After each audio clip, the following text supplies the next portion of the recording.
demostrant, tots els anys que hem governat i hem demostrat tants temes d'oposició.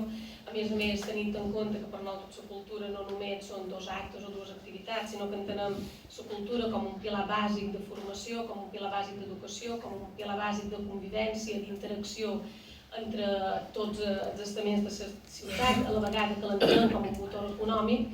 Per tant, la cultura ha de tenir una puntuació molt alta. No m'atreviria a dir si un 9 o un 10, però és evident que si la cultura té totes aquestes vessants, estem ballant pràcticament de tot el pilar bàsic perquè les persones cresquem i perquè les persones tinguem un ambient social adequat.